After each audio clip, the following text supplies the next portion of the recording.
Recording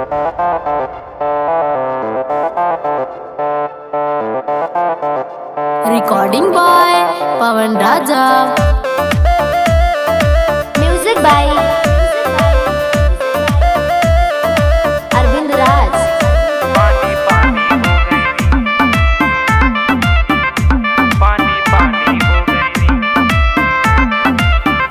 रहे पहिला मिलनवा के पहिला रतिया हो, घूंघटा उठा के बुतौले बतिया हो।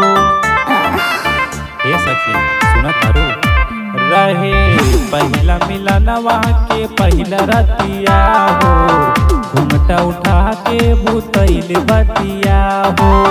कोरवा में धरे तो दीवानी हो गईनी, हाँ दीवानी हो गईनी, हाँ दीवानी हो गईनी।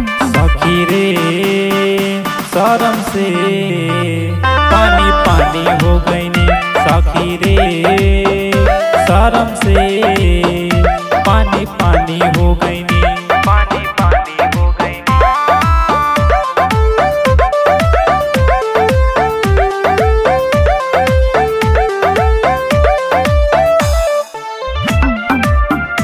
पानी पानी हो गईनी। धैले अचके में पातर कमरिया, मुँह से निकलल आवाज आही मैया।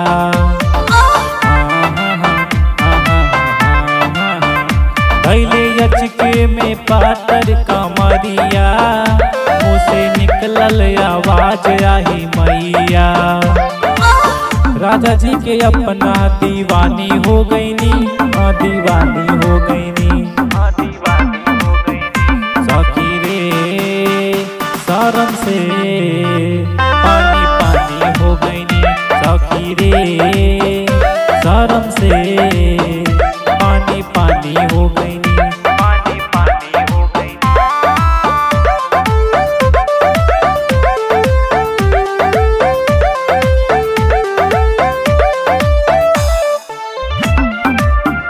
पानी पानी हो गईनी। मोरे रात भर साखी बनैले, सैया पावन राजा कुछ नहीं कैले।